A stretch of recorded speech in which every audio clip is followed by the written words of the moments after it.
Let's start building our pipe generator. We will end up having something similar to this, as you can see on the screen. This is just the most basic version of it. And if you look at some references from Google, these are the main parts that we'll be putting together. So you have the pipes and flanges.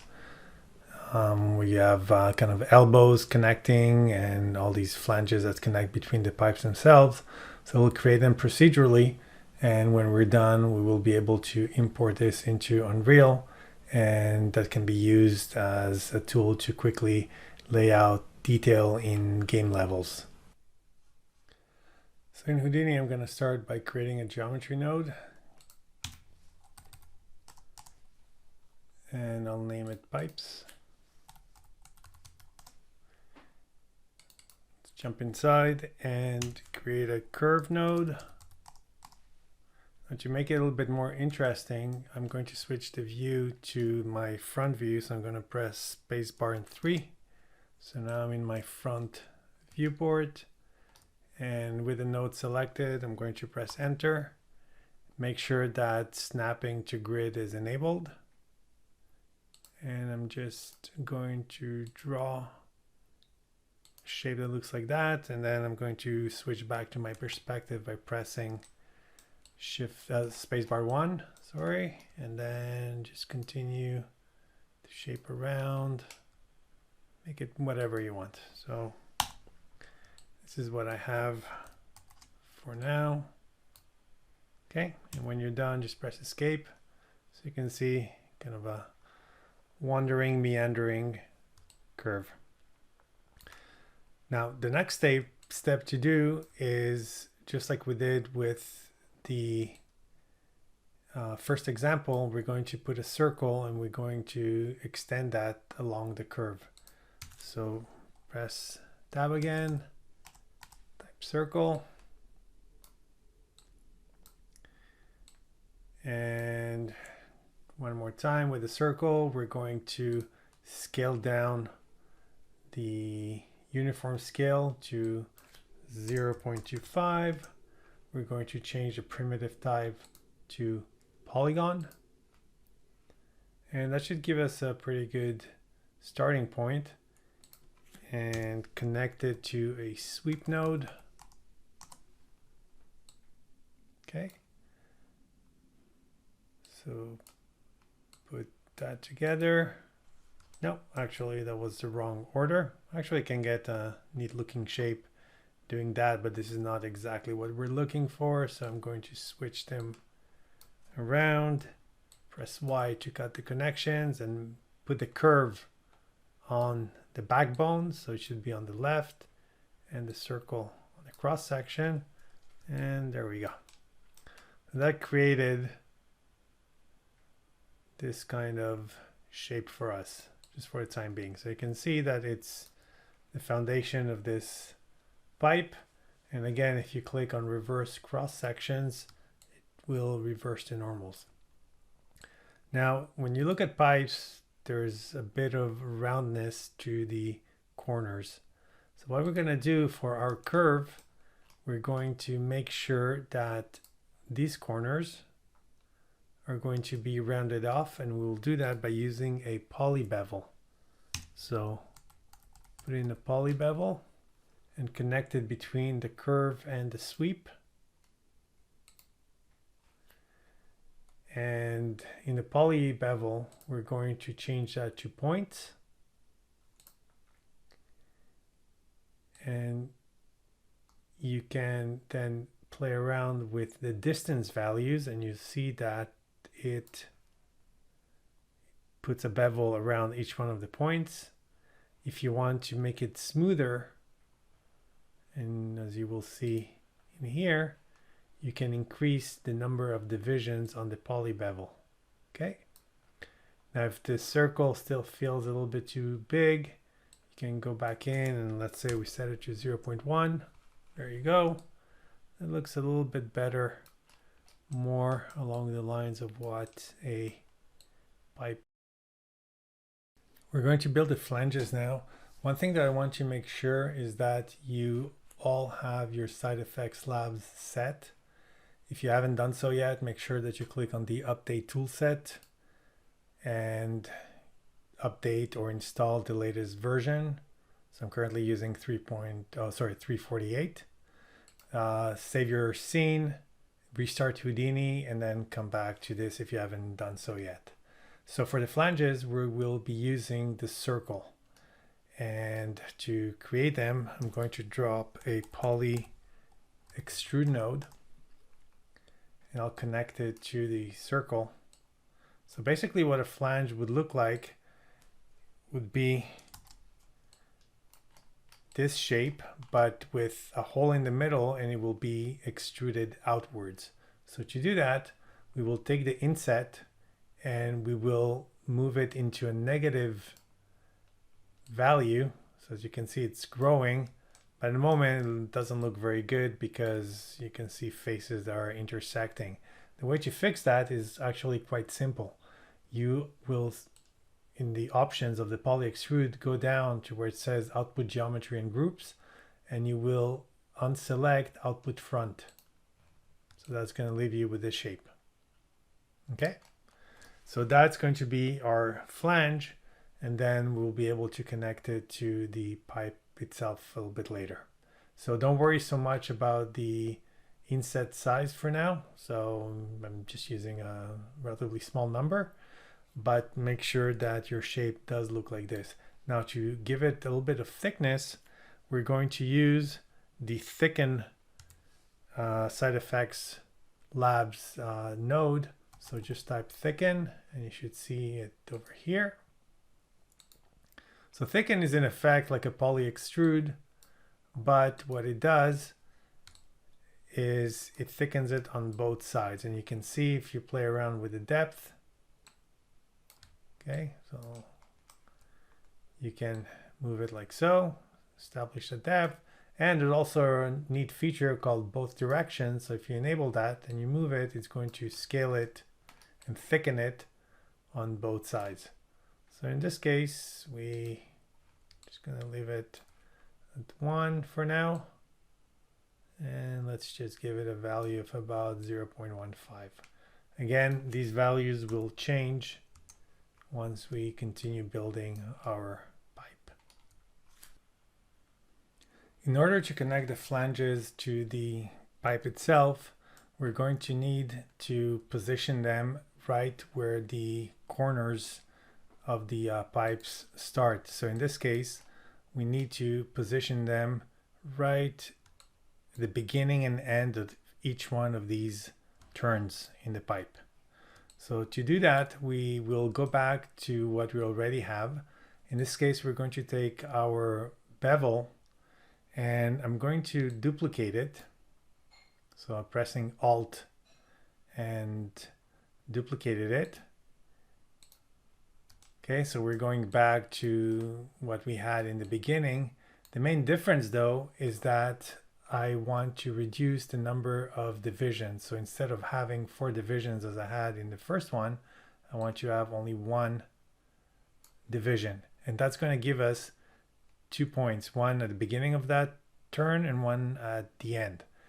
And the idea behind it is that we're going to separate each one of these ends. We'll delete them and use these points as our positioning for the flange. So the next step, we're going to use a carve node. And if you recall what the carve node does, I'll show you right now, it allows you to, if you move along the first U, you can basically grow or contract your curve. So first U starts at one end of the curve. If you enable second U, it goes to the opposite. So make sure that first U is set to 0 and second U is set to 1. Now another important thing, if I enable right now my point numbers, okay, so you can see that we have all the points of the curve and they're numbered, as well as if I enable my primitive numbers, you'll see that this whole curve is simply one primitive. What I want to achieve is breaking this into multiple primitives. I want to have a primitive on each one of these points where that's connected between the points that I have in here. So for example, I want a primitive between 0 and 1, one between 1 and 2, 2 and 3, and so on. And the way that you do that with the carve tool is you go to the breakpoints tab and you select cut at all internal U breakpoints. Okay, so if I click on this, you'll see now that between each one of the breakpoints, we have a unique primitive, which is great. So that's already giving us a pretty good setup. What I need to do now is get rid of each one of these odd numbered primitives. Okay, so I want to keep the 0, when I get rid of the 1, of the 3, 5, and so on. For that, we will use a group range. So type group range. Okay, and we'll connect it. And this group by range will allow us to isolate and select the primitives that we want by using this range filter option. Okay, so let's give it a name. Let's call this delete corners. Okay, and we are going to select one of two. Okay, so what you see in here, once you put the 2, is that the group by range is selected now every even. Okay, and that is not a problem. And I said that I want to get rid of one of the odd ones, but I'll show you how that can be done very easily. Okay, so group by range, give it the proper name. And then we will add a blast node. I like the blast node. Just nice to say blast. Okay, so the blast node by default we'll need to input which group we want to get rid of. So in this case, we want to select the delete corners group that we created in the group range. Okay. If you enable that, it's going to leave all the odd ones. And we say that we didn't want that. So what we're going to select is delete non-selected. Okay. And that's going to basically reverse the blast. So it's going to delete anything that wasn't selected. So in this case, all the odd numbers. So that's perfect. This is exactly what we wanted to get. The next step is to add normals to our primitives in order so that the flanges will be positioned and pointing in the right direction. If you currently look at the geometry spreadsheet on the right here, you'll see that we don't have any normals at all. So to set them up, we will use a polyframe node and connect it to the blast node. And as soon as you enable that, you're going to see that we do now have some normals, but they're not necessarily pointing in the right direction that we want. Even if I enable the show normals, it's not going to do anything. The trick here is to not have the normal name be here, but rather where the tangents are. So what we will do is we will first of all change the style to first edge, turn off normal name, and for the tangent name we're going to put the normal instead of. So if you look at the screen right now, you're going to see that the normals are actually pointing in the right direction. So they're following the direction of the curve itself.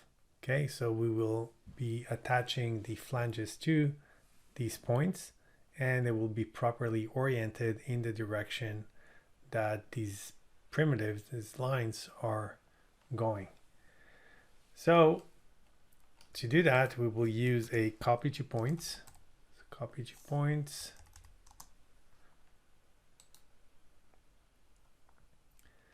and I'm going to connect the polyframe to the targets here and the thicken over to the geometry to copy. And let me turn this off and off and off. And as you can see, the flanges are now pointing in the right direction. The last thing to do will be to connect the pipes themselves to the flanges, and we can do that by using a merge node. So I'm connecting the merge. I'm going to take it from the sweep, which is the pipes, and I'm going to take the copy to points and connect those two together. And there you go. You can see that the pipes are now moving across. Now there's a little bit that we need to fix, so let's put down a normal node to make sure that everything is aligned properly. No, that's not working, so I'm going to drop a reverse node right after the sweep, see if that changes anything. And that would mean that we might have to, in the original sweep, remember in the beginning we enabled reverse cross section, so in this case I'm disabling that. And if I go down to the end, yeah, it's working. So again, in this case, just to make sure that everything works, go back to the sweep, uncheck reverse cross sections, put a reverse node after the sweep, and then after the merge, drop in a normal node. So that should even out everything. Now, if the circles, the flanges look a little bit too big, you can always go to the original poly extrude that we did on them and fix it. Actually, before I do that, I'm just going to separate all of these nodes and group them and name them and color code them, so it'll be easier for us to figure out what they do. So I'm going to start with these two over here. So these were my flanges, and with both of these selected, I'm going to put a network box around them. I'm just going to name this flanges. I'm going to press C. I'll give them color, so I'll select the network box and give it a color. These are going to be the curved segments, so again, put them all together, network box around them, call this curve segments, and we'll give it a color. Perfect. And these ones, these three right here, I'm going to press Shift L to align them and put them in another box, and these are going to be the pipe segments, and we'll give this one an orange color. So now we know what each group does. So we got our flanges. If I drag all the way down to the normal, you can see it. So if you find that the circle is a little bit too big, in terms of the flange profile, we can go here and change that maybe to 0. I don't know. Just make it a little bit smaller.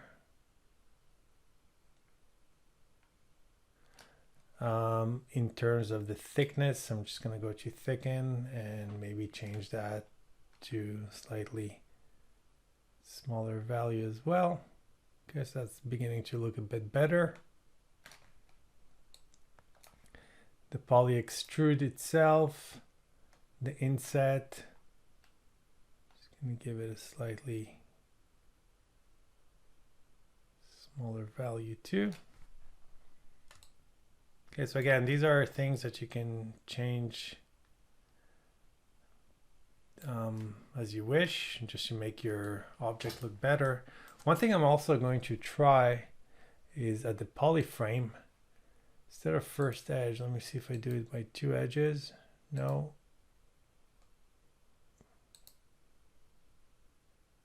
If I do it to primitive centroid, then the normals are going to be pointing at the center of the primitive. But then you will see here some intersection. Let me see again, first edge, shifts it over, 2 edges. Okay, we'll leave it as that. And maybe here,